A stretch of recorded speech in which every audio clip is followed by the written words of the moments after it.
Hi, everyone. I'm Lise Bourbeau, and you are listening to the 100% Inspirational podcast.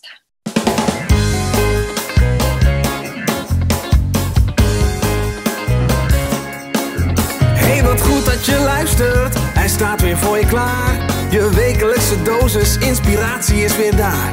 De allerleukste gasten geven al hun kennis prijs. Met je veel te blije host, hij praat je bij. Zijn naam is Thijs. Thijs, Thijs, Thijs, Thijs, Thijs. 100% Thijs. Yes, welcome listener or viewer, and welcome you, Lise, especially. I guess you did not understand anything of that jingle.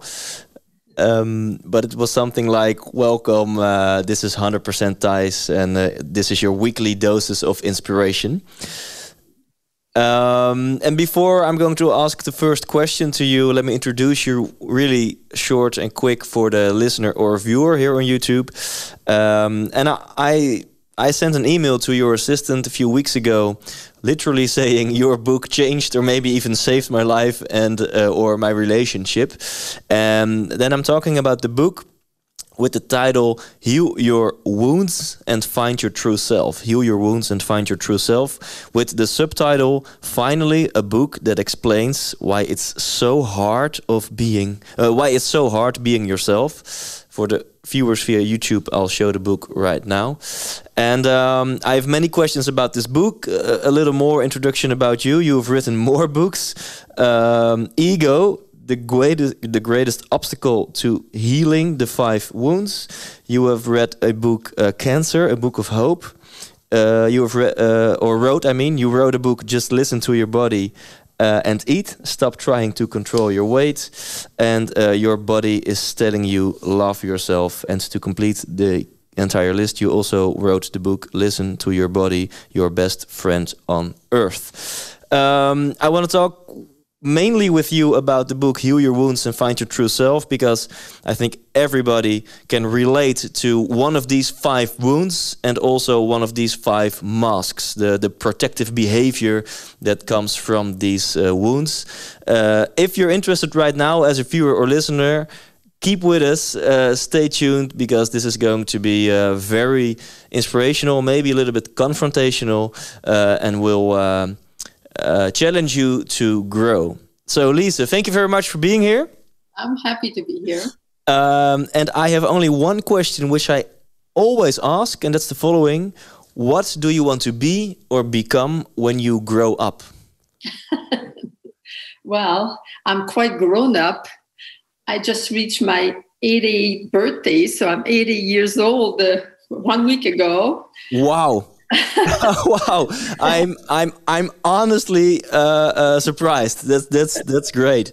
Well, I should be retired for a long time now, but I am so full of energy and I love my work, and I'm always inspired. Like now, I just started to write my 27th book.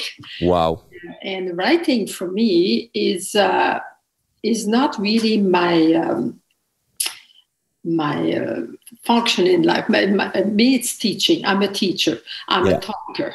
And so that's why all my books, people feel that I'm talking to them because I write the way I talk. Yeah.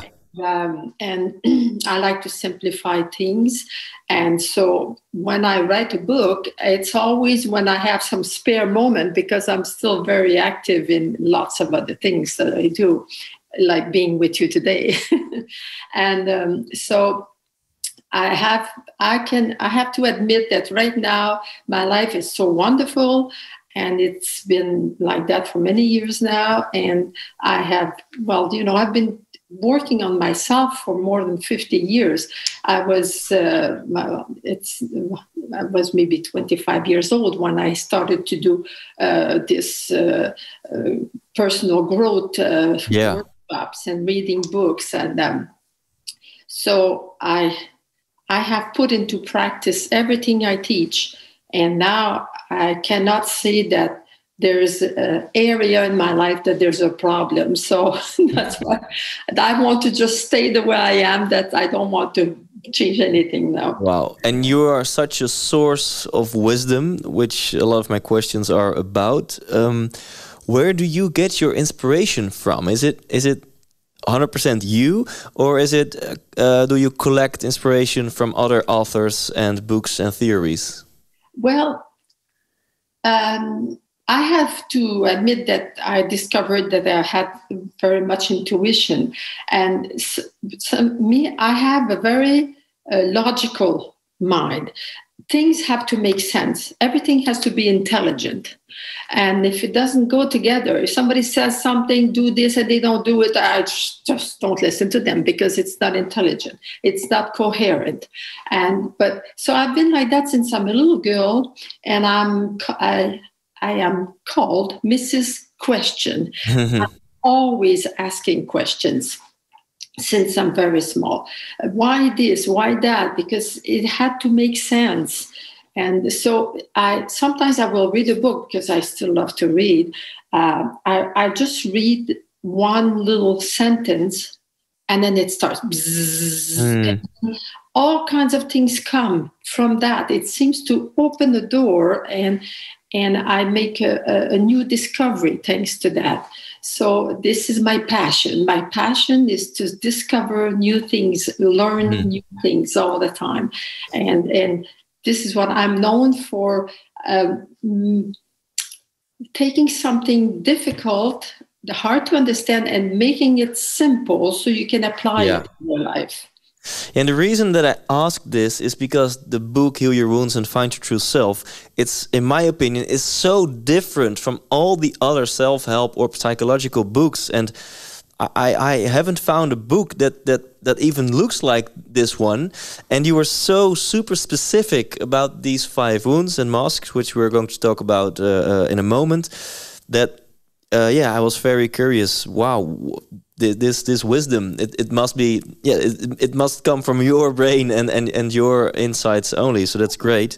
And to dive in the theory right now, it's a very wide question, but a lot of my listeners might not have read this book. So to start just with the theory, can you explain in a few minutes the theory about the wounds and the masks? Okay. Well, this is a synthesis that was done by John Pierrakos. That was one of the training that I did a long time ago, over 30 years ago. And when I learned about these 5 wounds, he did not have the same names as I have. Like, I've changed a lot of things, but the basis comes from him. And then this was a great opening to discover lots of things and start to watch people and try to discover their wounds and their body and their behavior. And for a few years, 3 or 4 years, I searched and noticed and took note and everything. And finally, I had enough information to start teaching it. And so it's just that I have in the 5 wounds, any problem can be found in one or many of the wounds. So no matter what you go through in life, what it's, money problem, relationship problem, sex problem, any kind of problems, it's always you either feel rejected, abandoned, humiliated, or betrayed, or you find it unfair. The 5 wounds, and if the problem it hurts more, it seems more serious, it means that it's touching 2, 3, 4 wounds at a time. This is why it's so hard to deal with it. And those 5 wounds, I connected them to our ego, because the ego is a mental creation that us human beings have used our mental energy to create this ego. And ego is the totality of all our beliefs in something good or bad. So as soon as there's malaise, you feel ill at ease inside, you ask yourself questions, you feel sorry, you feel any kind of emotion or anger or whatever, it's always the ego that's at work. So it means that your wounds have just been touched. Yeah. So I have 5 wounds, and it's the same as if I like to compare it because I like to see pictures too when I when I learn something. It has to make sense. Mm-hmm. It's like if I had 5 different wounds on my body at different parts of the body, and some are small wounds and some are very serious, very infected wounds. And then I put a Band-Aid on that. I hide the wounds, so mm-hmm. I don't want to see them. I don't even look after the wound. Yeah. So what happens over the years, those wounds, they get worse and worse because I'm not trying to heal them. Mm-hmm. And so this is why, as the years go, if you don't solve your problems, they get much worse. And now, let's say I have a wound on my hand, and I meet you, and you say, "Hi, Lise," and you shake my hand. But if I have a big wound there, and I did not heal it, I did not look after it, my first reaction is, "How? You hurt me!" But actually, when you shook my hand, you did not have any intention of hurting mm-hmm. me, and you did not do it hard. Why it hurts? It's because I did not heal my wound. I did not mm-hmm. look after it. So this is why we hurt all the time. We think it's my husband's fault because he's not nice with me and he did mm-hmm. that, and that's his fault because I don't feel good today. No, he's not the one hurting me. He's just touching a wound that I don't want to heal. Yeah. So if I want to stop hurting, I have to start healing my wounds. I have to start looking after them, finding out what's in me that's hurting yeah. me.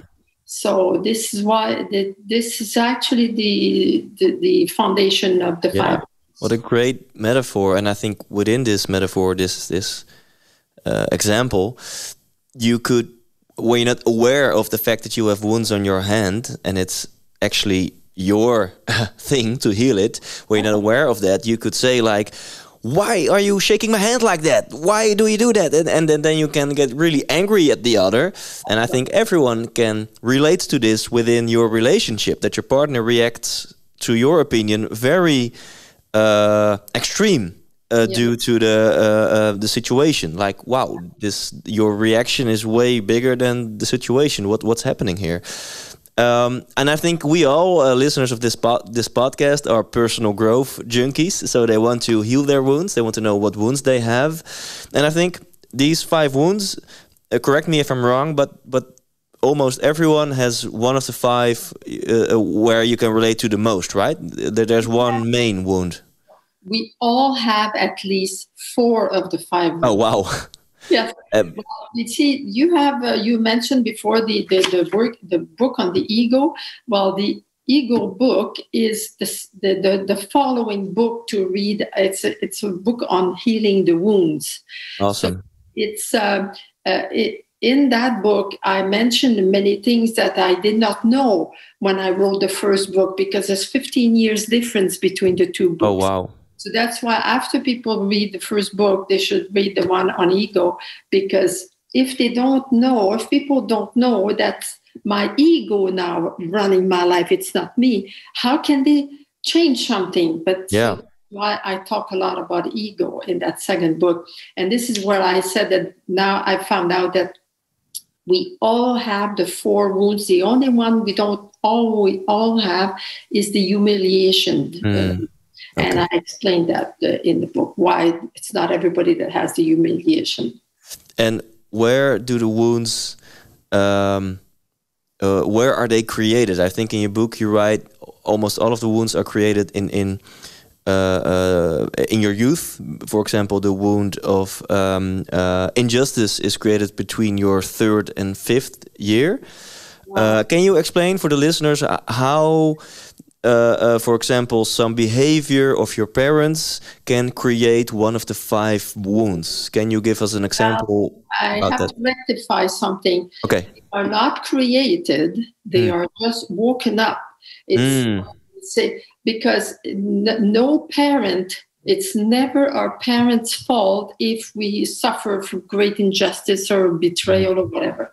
It's before we are born, these wounds exist in our soul for hundreds and hundreds of lifetimes. Yeah. So the human being has been with the millions of years that we exist, we have forgotten how to love and how to be ourselves. The ego has taken over completely over the human being. So this is why we have to keep coming back. So every lifetime, now people don't have to believe what I'm saying, but that's the way I see it. Every lifetime we have a plan. We plan it with our spiritual guide. Okay, next life, I'm going to go and work mostly on the wound of rejection and injustice. It might be because we all have at least one or two bigger wounds to deal with that hurt more.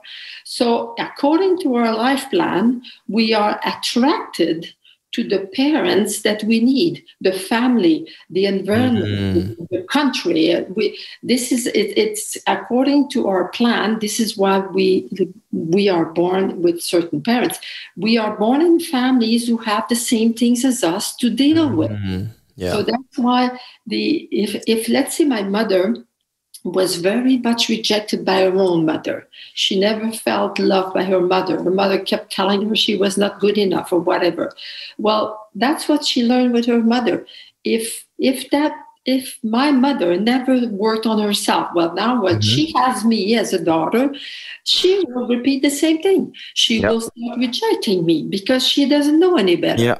And even though it hurt her to be like that, like people will relate to that. They know that no matter how many times we say, I'll never be like my mother, I'll never be like my father, we end up being just like them. That's because we have not worked on ourselves. We have not changed something inside of ourselves. We are just manifesting the same wounds. And so I always say in the book, that our wounds are being waken up. It's like a dormant when we are born. A little baby. It's just like a little ball of light. When the baby is born. But in the first 2 years, now all kinds of things are happening around the house, and the baby hears things, and the wounds start to be alive. Yeah. So before we are born, our soul chooses if and which wound to heal in this life, and so we choose work on it. Yeah, and so we choose the environment. We choose the parents that will trigger or wake up our wound maximally, right? Yeah, and maybe we don't have time to dive in all of the 5 wounds, but for example, let's just start with me, because I'm here now already, so why not? Of the 5 wounds, the one that related to me the most was the wound of abandonment. Can you dive into this one for listeners who recognize this wound within themselves? What kind of behavior or what kind of situations in your youth will wake up this wound? Okay. Well, the abandonment is a wound that's being triggered or woken up by the parent of the opposite sex. So that means that you're always wanting to have attention from the opposite sex. Yeah. So no matter what the other does or doesn't do, you'll do anything. You'll be sick. You try to get attention. You'll be a bad child just to get attention. You just need very much attention because you don't love yourself enough. But this is not your biggest wound. I don't see that in you. I see. Well, let's start the coaching. What do you see is my biggest wound? Yeah, well, I don't see the whole body, but just what I see from you, I see. Oh, can I guess? Yes. Because you're talking about my body, and of course, I look ripped. So I think you see the mask of a controller, and you think my wound is betrayal. Yeah, betrayal and injustice. Injustice as well. Yes. Oh wow! Can you elaborate on that? Well, it's okay. Injustice is the two wounds, injustice and betrayal, are wounds that have more strength. So that's why we see more strength in the body. And so in the book I explain for every wound how to see the wound in the body. Yeah. This is why I was so attracted by these wounds, because my school is called Listen to Your Body. And now when you see, like me, if I talk to somebody, just like that, I see something in their body right away. I see, and just the way the person, when she talks, the eyes, are the eyes open or closed, or it's the body is so fantastic, so intelligent. So in your body, I see, because the injustice is the nice form body. It's you see you're straight, a straight person, you have clear complexion, everything. So this is what I explain in the book, like all the things you can see in the body. And then to know, there's something else that I explained in great detail, is to know when is the wound triggered. Yeah. Because then when we have a reaction, if I say something to you, let's say I would tell you that you really made many mistakes in your show. So you see, for somebody that doesn't hurt at all. Doesn't hurt at all. Justice wound that wants to be perfect all the time. He has to have a perfect body and do everything perfect. He must not forget anything, and he must really be. People must think he's perfect. So what happens when I say that? Also, something goes inside of you. Like, oh my God, what did I do? And right away there's a reaction inside. Maybe you are rigid enough not to show it, because that's the problem with the injustice wound.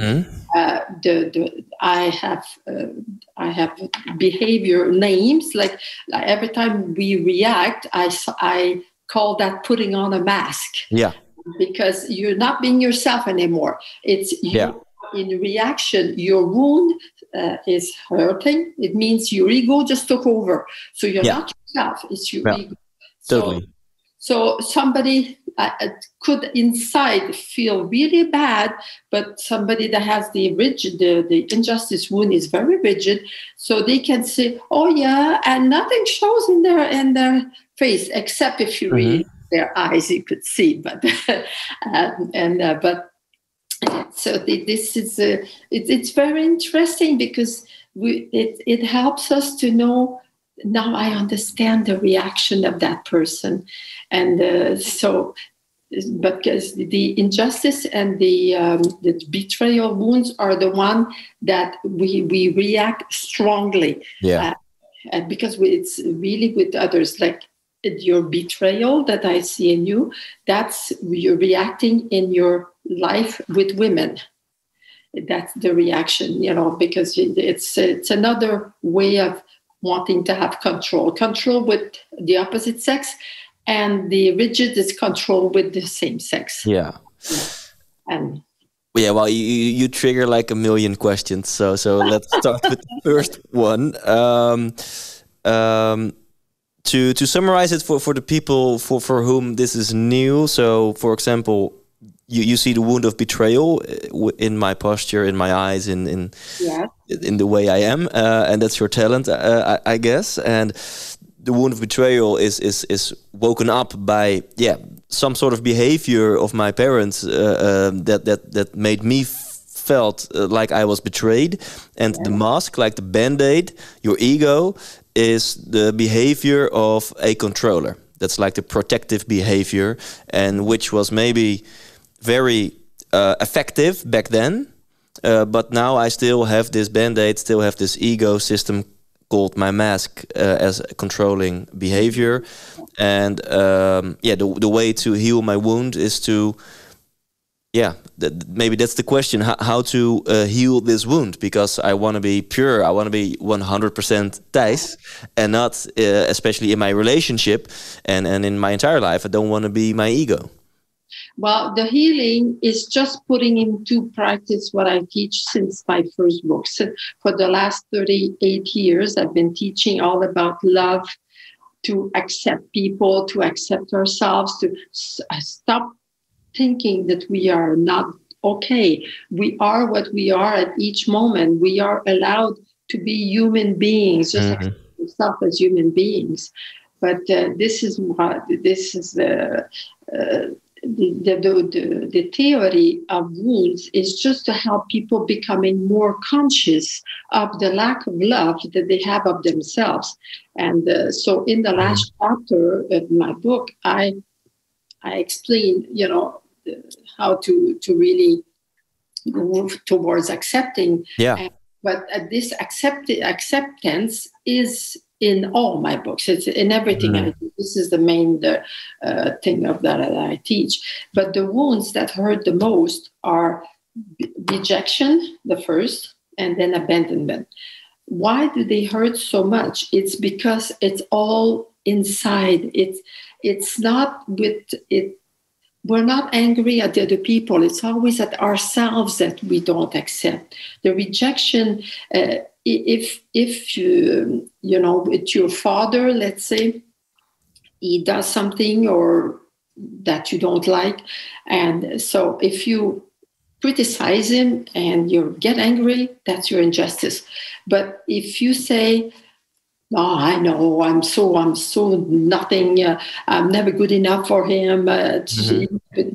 Like you criticize yourself and you're angry at yourself instead. Well, that's rejection. You are rejecting yourself, and this is what causes all the important diseases. I have healed, not me, but the teaching has healed. Thousands and thousands of people of cancer and all kinds of very, very important diseases and mental diseases also, because they have been able to do forgiveness with their parent of the same sex, because it's always the rejection. It's like, cancer, they say it's like you have something inside of you that's grudging, eating you away inside. Well, that's the hate or the anger or that you have towards your parent of the same sex. So the healing process is partly forgiving your parents and partly accepting yourself completely. Accepting that you have the parents that you needed in order to discover the wounds that you have to work on. Yeah, perfect. And what's amazing is that once we're not trying to change our parent anymore, and we have compassion. Oh my God, my mother, she went through the same thing with her mother, and my mother, it's because she rejects herself. That's why she rejects me. And I'm not saying that I agree with this behavior. I just feel it. I just feel that she could not do anymore. And I'll tell you, the minute that this is really done inside of you, your parent starts changing. It's not the same person anymore. It's unbelievable. I've been witness to so many miracles in relationships and diseases also at the same time, that I know the power of love, the power of acceptance. Yeah. Awesome.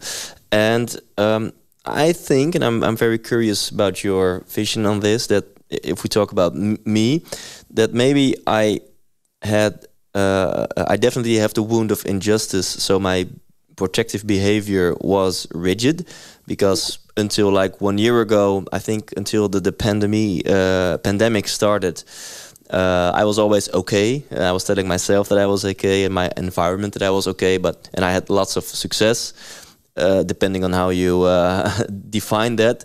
But I think I was not okay. And since a year, I think my heart really opened up, and I fell in love, as an effect of that, what I'm really grateful for. But also I got very sensitive and very in tune with my feelings and my emotions. More than ever in my life. I can cry now, and I could never cry, for example. The rigid does not cry.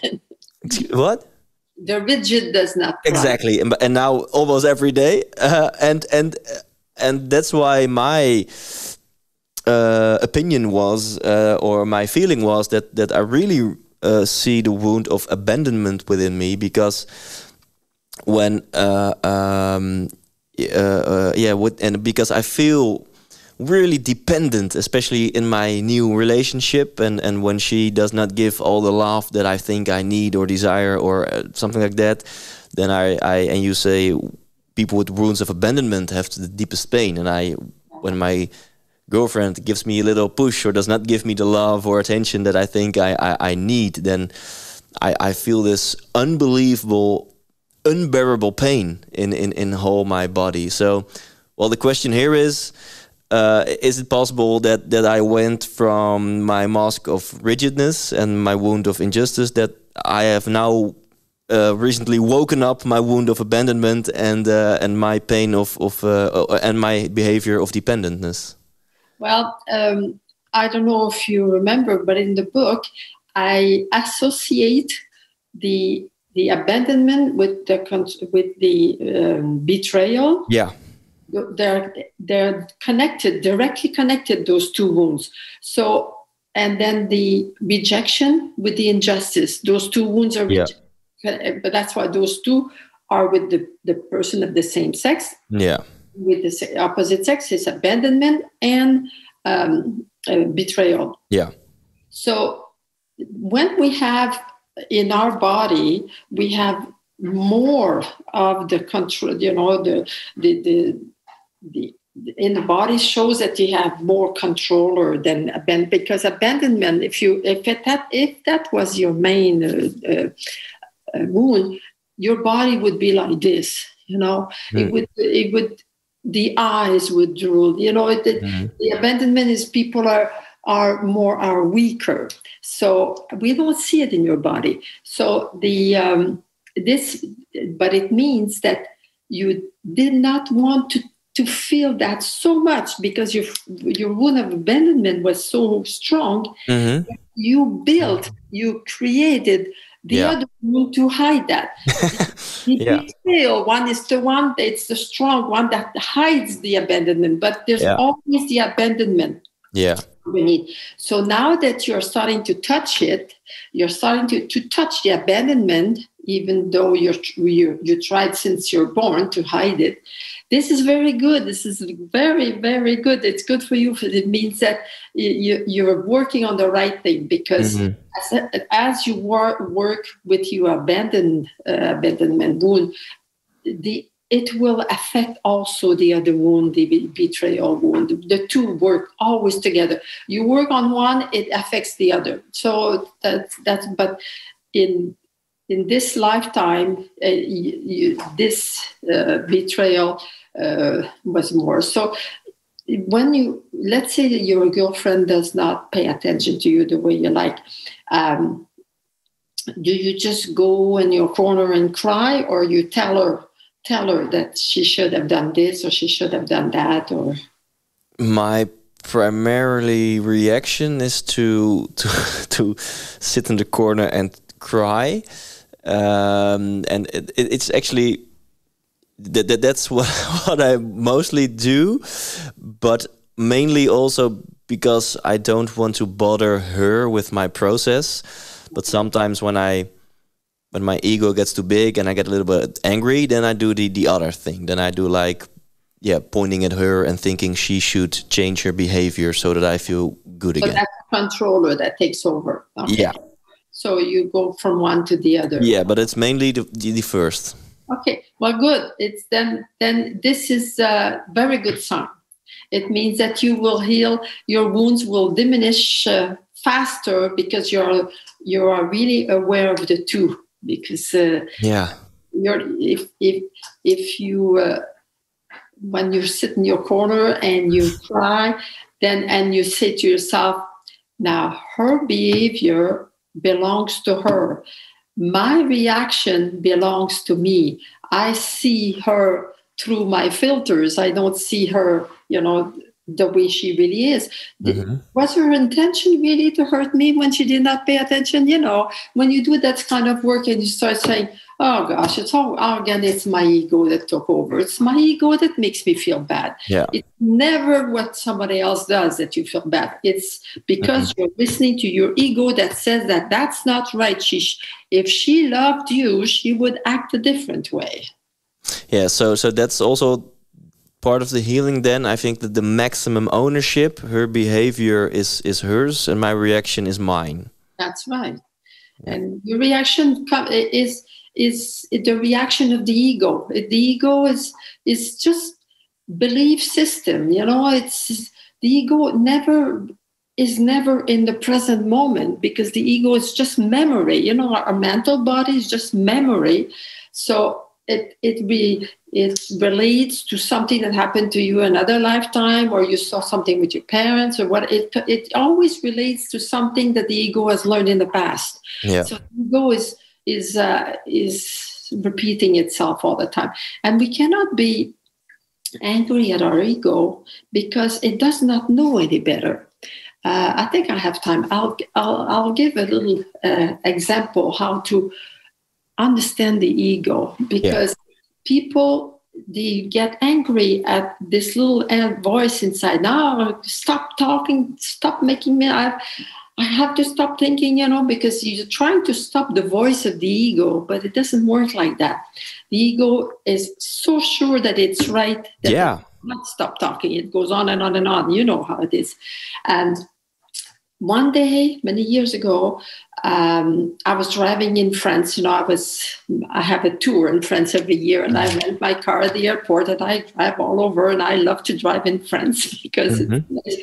And then when I was on the autoroute, and then it was time to eat, I go out of my way to find a little town, because I don't like to eat in restaurants. I like to go to a little restaurant and discover now a nice little town, and they're so beautiful. So my GPS, I call her Josephine. My GPS says, no, turn around. Every time, I said to myself,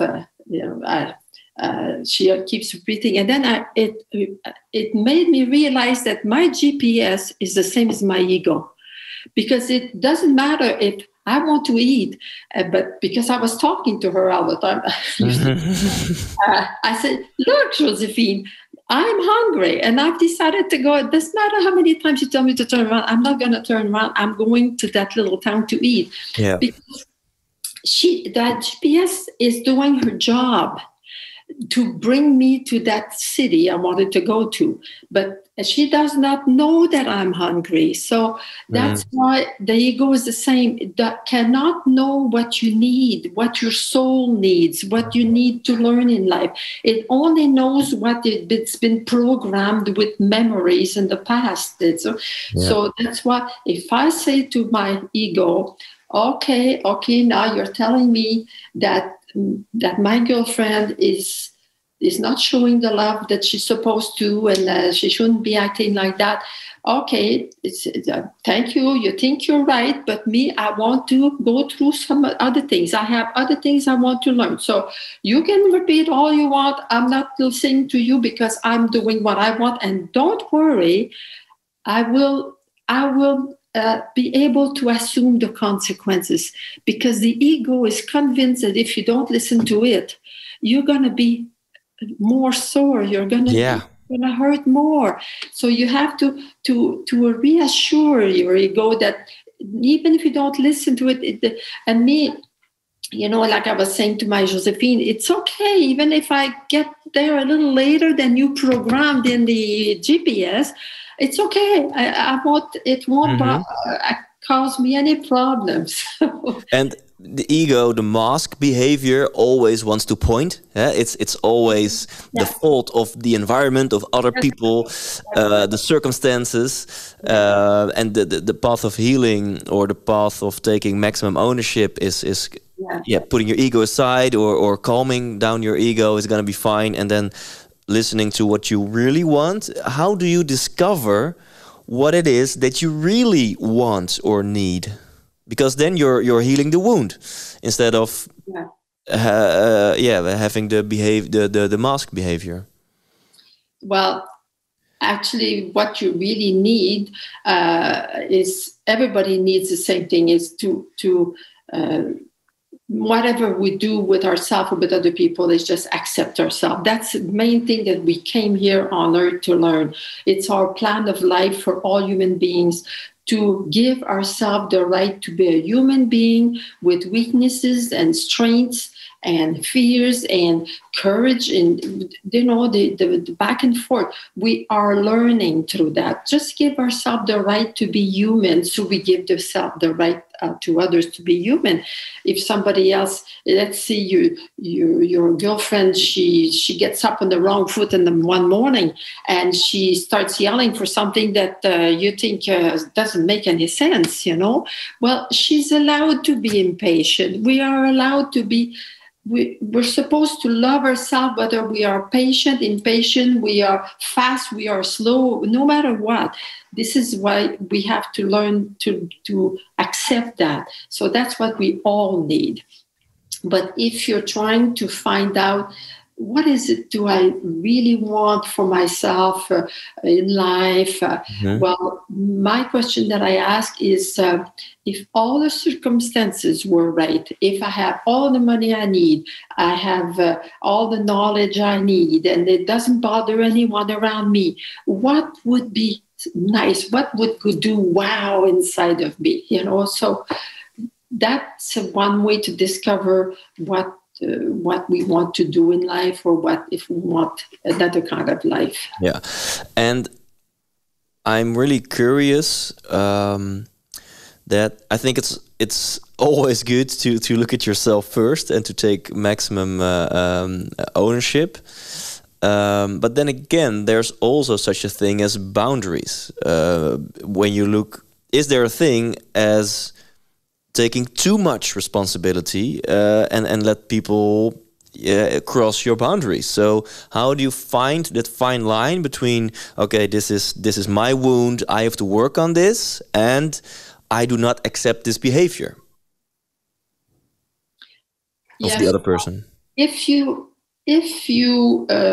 want to respect yourself and you say, no, this is something, I cannot take that, and you're not trying to change the other person, you're just talking about, you want your space to be respected. Yeah. If you're okay with that and you're not trying to change the other person will respect you. If that other person reacts and she says, well, who do you think you are, and this and that, and you're not better than me, and now that means that if that person has that kind of reaction, it's because down deep you were not accepting that person. So they feel, if you are accepting them and just talking about your own personal boundaries, if they feel that energy, then their reaction will be respectful. Yeah. And when they feel like, wow, the attack, then they will also react with attacking back. This is a very good way to know, because we are so influenced by our ego that many times we think that we are centered, we are in our heart and everything. But just look at other people, their reaction with you, and you know exactly where you are. If it's your ego now that was talking or not. Yeah. Continue. So it's oh no, I lost it. Okay, go ahead. I think this is a great life hack or a great piece of life advice, especially within intimate relationships. But I think within every relationship, that exactly what you just said. Like you can have your own boundaries, but leave the other person as they are. So it's like, you are totally okay. You are love and light, and that's who you are. You are totally okay. But my boundary is here. I accept this for myself. And then it's like, I'm trying to explain it correctly now in English, but then you leave it completely at the other person.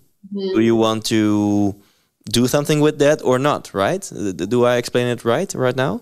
Yeah, yes, that's right. Yeah, so you keep it with yourself. Yeah, because I remember when I first started my relationship with my second husband. And that's your current one, or you're with Yes, I've been with him now 38 years. Oh, Yeah. great. Oh my God. I never had one fight because I was 8 years between the two husbands. Because the first one, after 15 years, I decided to leave him because he couldn't act. I was not able to change him, and I learned all that I know now between the 8 years. About that. If I had known then about the wounds and everything, I would still be with my first husband because I know that he loved me as much as my second one. But with him, with Jacques, he was a loud person. He would talk very loud, and everything he did was loud. And oh my God, it just was bad in my space, So I told him I have to tell you that find it very, very hard. I'm trying to learn why does it bother me so much, but it's okay, I mean, sometimes I might react. Like I might start telling you things that are not nice because you're too loud, but don't try to change. I'm just trying to learn something of why do I attract a husband that's so loud. And, so when you say it like that, it does not affect your relationship. He knows. And sometimes I don't say anything. Sometimes I would say, shut up. But and talking about relationships, is it because you said you choose unconsciously, or your soul chooses parents that will trigger your wound maximally? Is it also that you choose your partner unconsciously? Do you also choose unconsciously a partner that will trigger or that will wake up your wounds max? Definitely. All the people that are in our intimate life, friends, neighbors that we have for many years, children, all our families, it seems, that's what I've learned, that we're all part of a big soul family. We belong in the same soul family. So we have been in other lifetimes with them. So that's why we are attracted to a certain partner, or we attract ourselves like that.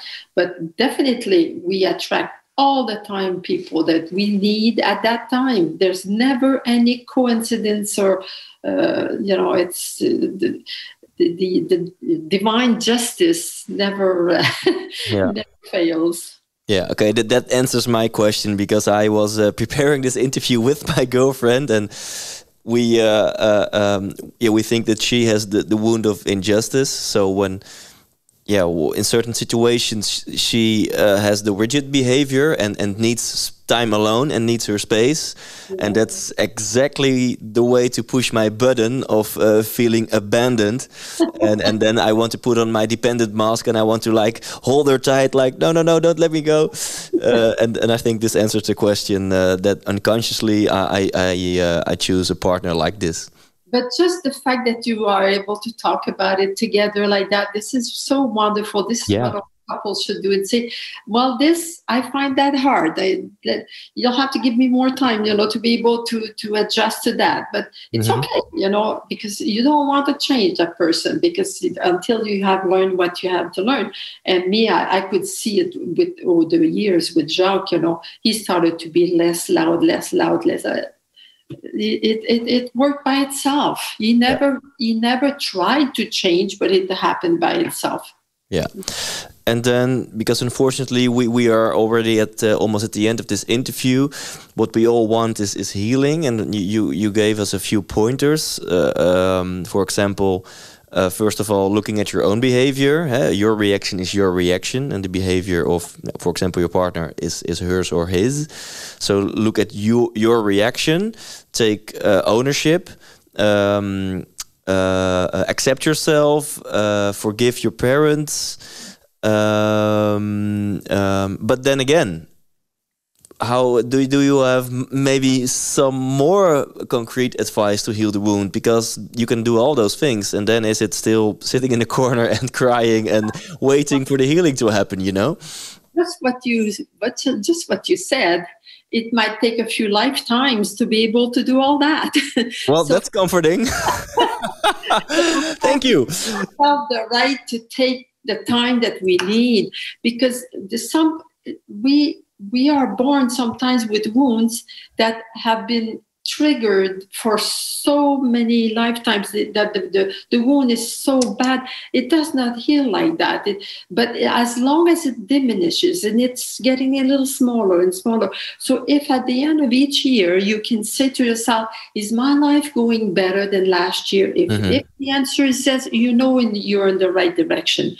So no matter how long it takes, this lifetime or other lifetimes, it doesn't matter. If your life is always better, then let's just be thankful for that. Awesome. Before we close this interview, I want to do some promo for the book, so I'm going to do that in a moment. But first, is there something, Lise, you want to share with us, and you haven't shared yet in this conversation? So, do you have some last pieces of advice? I could just finish with something that I say many times in my books or workshops. You have to accept to be what you don't want to be before being able to be what you want to be. Okay, I repeat. Yeah, repeat, please. We must accept to be what we do not want to be before being able to be what we want to be. So every behavior you have, make sure that you always don't get stuck to the behavior. Let's say somebody has a behavior of being, angry all the time. Mm-hmm. So if somebody is yelling at me, angry, if I have to say, what do I judge that person of being when she yells like that all the time? And my answer would be very different from your answer. Myself, I would say, I find her irrespectful. Mm-hmm. And you could say, I find her stupid, or whatever. So it's that being that we have to work on. Because with the Aquarian age, now we have to work only on the being. Don't try to change the behavior. So if I say, okay, I don't like people who are irrespectful, then I say to myself, well, it means that when I am irrespectful, I don't accept myself. If I don't accept another one being irrespectful, that's normal that I don't accept myself. Yeah. Then my ego will say, oh, come on, you're not irrespectful. The other person is, not you. But that's not true. Don't believe your ego. If I react to somebody irrespectful, it means that I don't allow myself to be one. And when I am irrespectful, I don't even want to see it. I would call it something else. I don't want to admit that I am irrespectful. So that's why I have to agree. I have to accept the idea that I am also irrespectful. Mm. And then I will become more respectful. So can I rephrase it like, you have to accept your dark side before you can be your light side? It's that also, yeah. Awesome. So for everybody listening or viewing right now, go check out all of your books, but especially if you ask me, the book Heal Your Wounds and Find Your True Self. It's on Amazon, also here in the Netherlands. And it's so super concrete, what you mentioned in this interview. It's even telling you which kind of body type you have, or what your body type reveals about what kind of wound you probably have. And it's so extremely accurate. So it's almost, my girlfriend was reading this because I had super dependent behavior in the beginning of our relationship, and soon enough we found out this must come from something deeper than the here and now. And she found your book and she texted me phrases, and I was scared. I was like, wow, this is like you are mind reading me. This is like you take a look behind the scenes in my head. I was like, stop reading the book. You're reading my mind. It's scary. So it's scary accurate. So go check this book out. Well, maybe one day I will go to your country when there's no more pandemic. Yeah, I would love to go. Awesome. It would be awesome to invite you here in the studio and do an interview in real life, or to meet or to visit one of your workshops in Netherlands. Yeah, well, when I go to different countries, because we teach now in 28 countries, it's always to do workshops. I don't go to a country just for an interview, because I understand that online now it's easy. Yeah. But for workshops, people really like it. And it's like after French, the country that has where I sell the most books, and that we've been going there for 20 years, is in all the Russian countries. Oh, I've been going to. After this interview, it will be different. It will be all the Netherlands, the Netherlands, the Netherlands. Okay, well, it was very nice talking with you, and I wish you much success, and congratulations also to be able to want to work on yourself when you start young like you. It's so much that you don't know what you're doing for your future. Your future will be much better. Yes. Yes, thank you so much.